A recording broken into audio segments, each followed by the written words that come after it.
नमस्कार श्रोते. आज आपण एका नव्या प्रवासाला सुरुवात करतो आहोत. हा प्रवास आहे जग बदलून टाकणाऱ्या महान विचारवंतांचा आणि इतिहासाची दिशा ठरवणाऱ्या शक्तिशाली शासकांचा. मानवजातीच्या प्रवासात काही व्यक्ती अशा घडल्या आहेत ज्यांच्या विचारांनी काळाला आकार दिला, आणि काही व्यक्ती अशा घडल्यात ज्यांच्या नेतृत्वाने संपूर्ण संस्कृतींचे भविष्य ठरले. काहींनी लेखणीने जग बदलले आणि काहींनी निर्णयांनी. आपण या मालिकेत त्यांच्या जीवनातील संघर्ष पाहू, त्यांच्या विचारांचा जन्म कसा झाला, त्यांनी घेतलेले कठीण निर्णय कोणते, आणि सगळ्यात महत्त्वाचं म्हणजे त्यांच्या आयुष्यातून आपल्याला काय शिकता येईल. कारण महानता म्हणजे पदवी नाही, महानता म्हणजे एक जबाबदारी आहे. विचारवंत आपल्याला विचार करायला शिकवतात आणि शासक आपल्याला कृती करायला प्रेरणा देतात. या मालिकेत आपण Plato, Aristotle, Buddha, Vivekananda, Marx, Nietzsche, Ashoka, Akbar, Napoleon, Sikandar आणि अशा असंख्य व्यक्तिमत्वांचे अनोळखी पैलू समजून घेणार आहोत.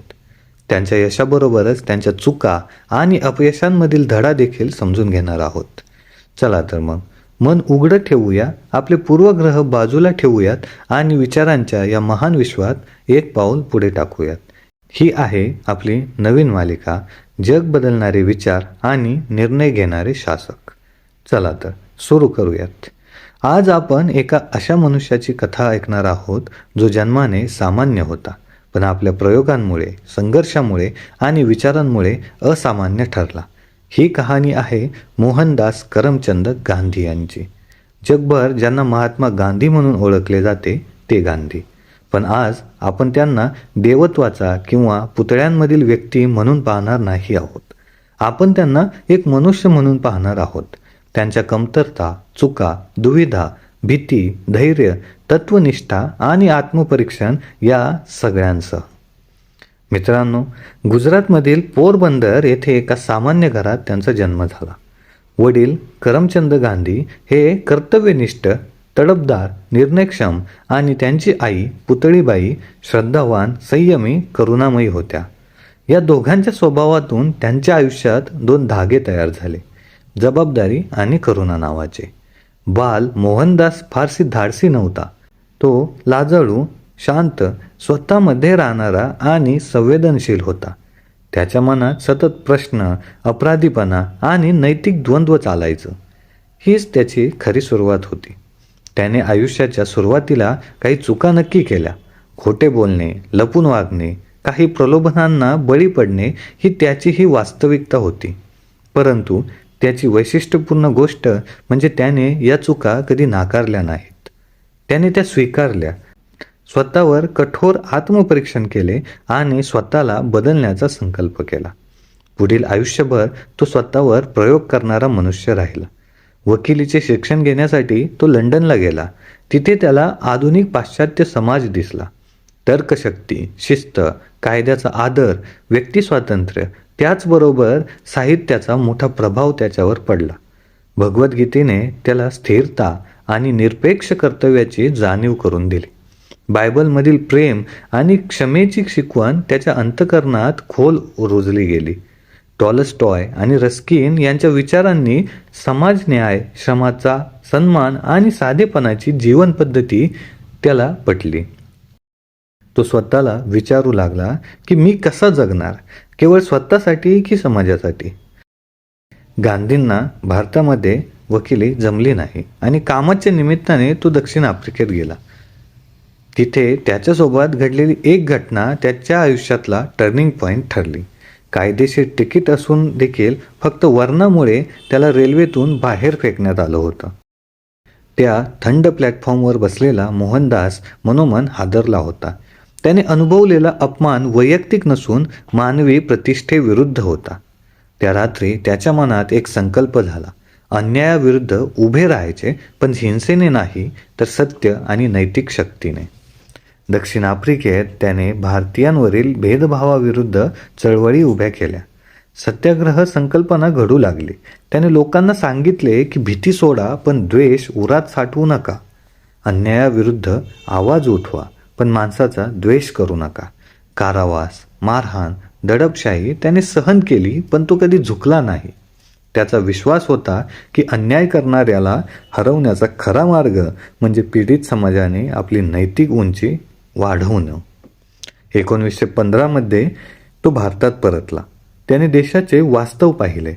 गरिबी, जातीभेद, अंधश्रद्धा, निरक्षरता, स्त्रियांवरील अन्याय आणि ब्रिटिश सत्तेखालील गुलामी. त्याने घाई केली नाही. देश समजून घेणे त्याने निवडले. त्याची राजकारणातील भूमिका ही सत्ता केंद्रित नव्हती, ती समाज केंद्रित होती. यानंतर भारतात चळवळी उभ्या राहिल्या. शेतकरी चळवळ, मजूर संघर्ष, असहकार, सविनय कायदेभंग, मिठाचा सत्याग्रह, विदेशी वस्त्रांचा बहिष्कार, भारत छोडो आंदोलन या सर्वात गांधी केंद्रस्थानी होते. त्यांचे शस्त्र अहिंसा होते आणि सत्य हे ते स्वतः होते. त्यांनी साधेपणा स्वीकारला. खादी, चरखा, उपवास, सामाजिक समता, रचनात्मक कार्यक्रम यांद्वारे त्यांनी समाज बदलण्याचा प्रयत्न केला. सुभाषचंद्र बोस यांच्याशी त्यांच्या संबंधांमध्ये खोल आदर आणि तीव्र मतभेद दोन्हीही होते. बोसांना सशस्त्र संघर्ष हा योग्य वाटत होता, पण गांधी अहिंसेवर आग्रही होते. दोघांचे मार्ग वेगळे होते, पण दोघांचे स्वप्न एकच, स्वातंत्र्यप्राप्त भारत. या मतभेदांमधून स्वातंत्र्य लढ्याला व्यापकता मिळाली. विचार विरोधी असूनही व्यक्तिविरोध मात्र त्यांच्यात कधीच नव्हता. ही त्या काळाची मोठी ताकद होती. आता एक महत्त्वाचा भाग म्हणजे गांधींच्या चुका. गांधी परिपूर्ण कधीच नव्हते. त्यांनी स्वतः कबूल केले की ते सतत शिकणारा माणूस आहेत. त्यांच्या निर्णयांवर टीका झाली. ते कधी कधी अतिनैतिकतेचा आग्रह धरायचे. राजकारणात भावनिक दबावाचे साधन म्हणून उपवासाचा वापर त्यांनी केला, यावर आक्षेप घेतला गेला होता.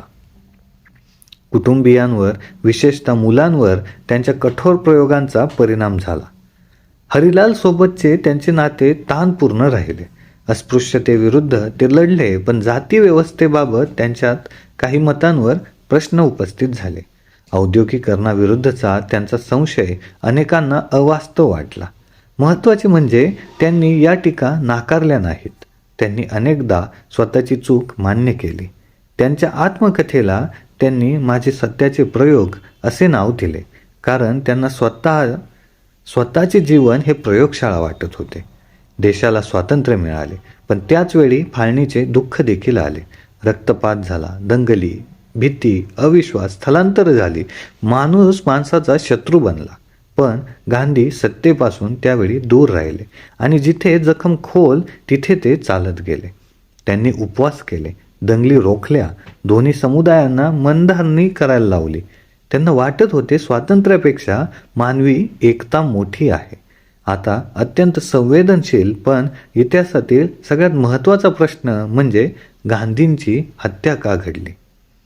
तर मित्रांनो, 30 जानेवारी 1948 रोजी प्रार्थना सभेला जात असताना नथुराम गोडसेने त्यांच्यावर गोळीबार केला. या घटनेमागे अनेक वैचारिक असहमतींची पार्श्वभूमी होती. काही गटांना वाटत होते की गांधींची अहिंसेची भूमिका अव्यवहार्य आहे. फाळणीनंतर पाकिस्तानला दिलेल्या आर्थिक मदतीवर त्यांचा आग्रह चुकीचा आहे.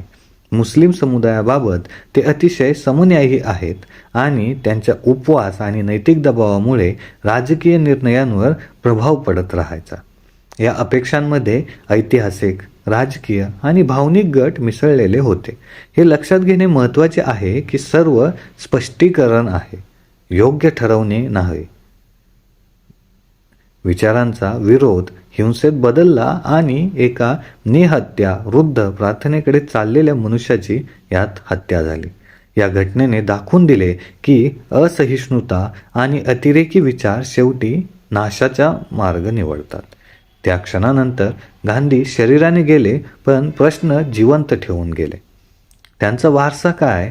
फक्त नोटांवरील छायाचित्रे, पुतळे, भाषणे की संघर्षशील मूल्ये? मित्रांनो, त्यांच्या वारशाचा खरा अर्थ आहे सत्याशी प्रामाणिक राहण्याची ताकद. अहिंसा म्हणजे सक्रिय धैर्य, नेतृत्व म्हणजे उदाहरणातून बदल घडवणे, सर्व धर्म समभाव आणि सतत आत्मपरीक्षण. गांधी महात्मा म्हणून जन्माला आले नव्हते. ते हळूहळू तसे बनले. चुका करून शिकले, पडून उठले, भीतीवर मात केली आणि स्वतःला घडवत राहिले. म्हणून त्यांची कथा ही केवळ इतिहास नाही, ती प्रत्येकाच्या अंतर्मनातील संघर्षाची कथा आहे. आजही जेव्हा आपण अन्यायाविरुद्ध निडरपणे उभे राहतो, सत्याची बाजू घेतो, द्वेषाऐवजी संवाद निवडतो, तेव्हा तेव्हा गांधी जिवंत होतात. बाकी सर्व स्मारके, मुकुट, उपाध्या तिथे संपून जातात, पण विचार आणि मूल्ये कालावर मात करतात. आणि कदाचित म्हणूनच त्यांना मारले गेले, पण समाप्त केले गेले नाही. तर मित्रांनो, कसा वाटला महात्मा गांधींवरील हा पॉडकास्ट कमेंटमध्ये नक्की सांगा. आणि आता पुन्हा पुढच्या व्हिडिओमध्ये भेटूयात अशाच एका नवीन विचारवंतावर. तोपर्यंत राम राम.